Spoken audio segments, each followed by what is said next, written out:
Welcome to Stories After Midnight. Today we'll be reading The Wolf and the Raven Part 2. It's from a collection of stories called 54 Sleepless Nights, written by Tobias Wade. I really hope you enjoy this story, and if you do, consider purchasing yourself a copy of this book. I would really appreciate that. Supporting the author is a great idea. I just hope you enjoy yourself here, and I hope you enjoy this story. Let's get started. I could take the cold. I could take the nauseating stench of rotten meat from the thawing wolf tail slung over my shoulder. I could take the silent isolation of the forest and the numbing fear of the impossible creatures that had attacked us. "This was a mistake. We don't belong here," Dr. Olsky said. What I couldn't take, the hopeless surrender in the professor's voice. Hands on his knees, panting great clouds of frozen breath, the old man stared up at the raven which leered down at us from the nearby branches. What fools we were to think we could understand the secrets of life. Dr. Olsky continued to stare at the bird, not turning as Hank and I caught up with him beside the frozen pond he'd stopped beside. "You want to know why I never returned to the university? Well, here's your answer. I used to think that life was an intricate machine, a complex game that one could learn the rules to. But what point is there in applying reason to that which defies it? Why bother to study what man was not meant to comprehend?" "You led us away from the caves on purpose, didn't you?" I asked. "Is this what you were afraid we'd find?" Dr. Olsky nodded uncertainly, although I detected a sense of hesitation as though there was more he wished to say, if only he could overpower his own dread to do so. "Keys, Missy?" Hank said, his voice cracking around the edges. "We'll never be able to think this through knowing those creatures are out there watching us. Let's go all get back down to the bar and have another drink and see if we can't learn anything from that tale." "I want to see the caves," I protested. "And what about the raven? Don't you think it's trying to tell us something?" "She's already showed us her intentions when she lured us into her trap," Dr. Olsky dismissed. "Hank is right. We should all leave these woods and never return." He placed his hands on the small of his back and stretched before turning to trudge through the snow the way we came. I didn't like that we were giving up that easily, but I was excited to examine the rotten tail. On the way back to town, I voiced a range of tentative hypotheses to the professor, ranging from skin-eating bacteria to pain-blocking mutations, or even chemical reactions to some sort of environmental waste. "I mean, no one really thinks the wolves are dead, right?" I said, unable to hide the pleading tone from my voice. Hank insisted on driving this time, and Dr. Olsky in the passenger seat didn't reply. He was slouched low, watching the raven swooping above the graveyard of trees as it followed us down the winding road. The pervading silence which greeted our entry to town made me feel like we never left the forest. There wasn't a single other car on the road, and I didn't see any lights on inside the houses, despite the dark rolling clouds which made the midday noon feel like twilight.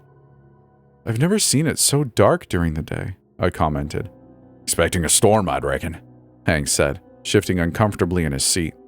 "We have to generate our own electricity here, so don't be surprised no one is wasting our diesel early." "I'm not bothered by the dark," I lied. "So how about that drink then? First round is on me as thanks for taking me out there." "Second round is on you too for getting your ass saved from the wolves," Hank laughed. The sound couldn't persist in the frozen air, breaking and falling away into an uneasy silence. "The raven is still following us," Dr. Olsky grunted. He was slouched down in his seat so he could get a better angle at the sky. "Well, then it knows where to find us at the pub, but that don't mean it's getting any." Hank forced a broad grin, glancing at me from the corner of his eye. It felt like he was looking for reassurance, which felt ridiculous, especially since I had none to give. There were lights on inside the bar, though, and I was beginning to feel better as we pulled into the parking lot. I was looking forward to some hot chowder and maybe a whiskey to relax, and all my scientific hypotheses for what we'd seen that day were starting to run through my mind again. The events of that morning were already beginning to feel like a bad dream, to the point where I almost found myself laughing when I jumped out of the Jeep to charge up the steps to the pub. I didn't make it 2 steps before I glimpsed the shadow prowling around the edge of the building. The monstrous shape looked almost like a horse at first, but the matted fur frozen into clumps and spikes left no doubt. The wolf and I stared at each other, neither making a move. I was the first to make a sound. "Get back in the Jeep," I whispered with all the breath I could muster. Before I get myself a big mug of... Hank's voice stopped abruptly. He must have seen it too. Slowly, cautiously, I opened the car door and slipped back inside. The wolf turned its head to watch me, and I could see a great hollow place in the side of its neck where all the flesh had been torn away from some ancient wound.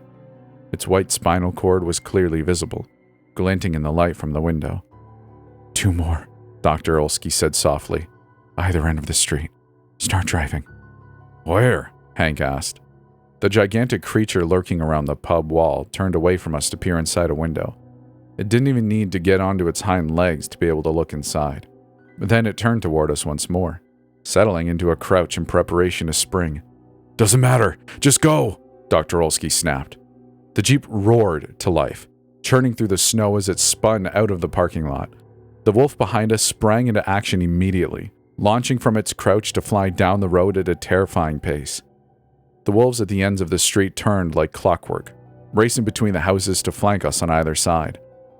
I watched the speedometer in disbelief as we approached 40 miles per hour as the wolves continued to keep pace with us. The Jeep was skidding back and forth on the icy roads, and it didn't seem like we could go much faster without losing control of the vehicle. The thought of the ice spinning us off the road into a ditch, helplessly trapped while the monsters closed in from every side, was too much to bear. My heart felt like it was beating out of my chest, but my blood ran cold when Dr. Olsky shouted, "Stop the car!" "Are you out of your damn mind?"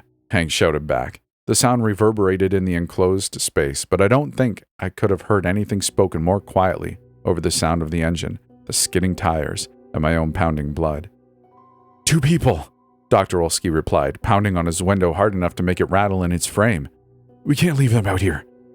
Sure enough, an elderly man and a woman in large overcoats were both standing on one of the dark street corners.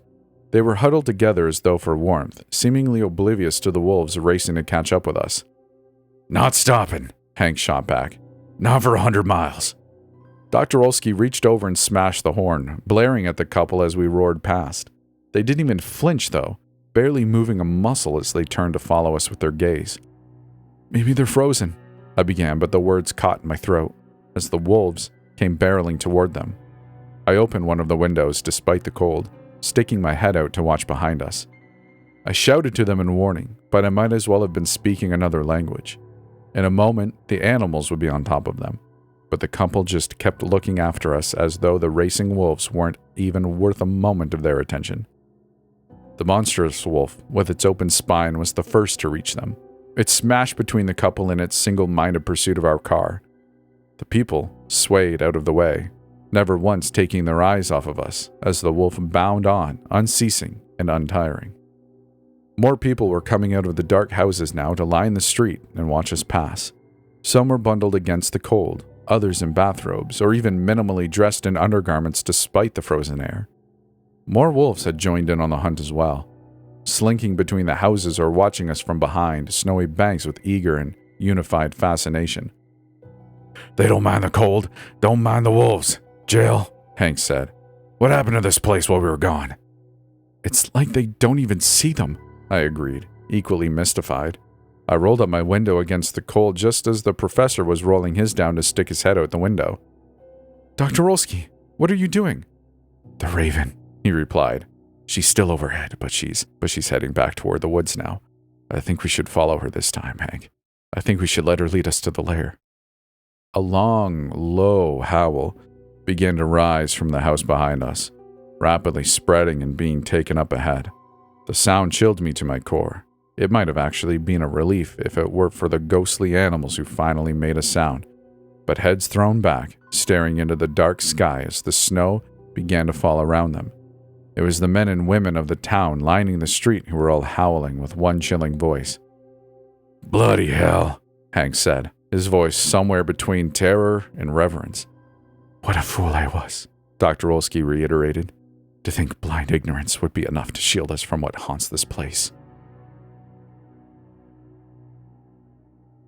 That's the end of this part. I really hope you enjoyed it. Up next, part 3, so keep an eye out for that. And if you enjoyed this story and you're on YouTube, please like and subscribe. Maybe leave your comments down below what you thought. If you're anywhere else, I don't know what your options are, but I do appreciate you being here. And if you would like to support this channel, Well, there's a Patreon for that, and I do appreciate all of you who are patrons currently.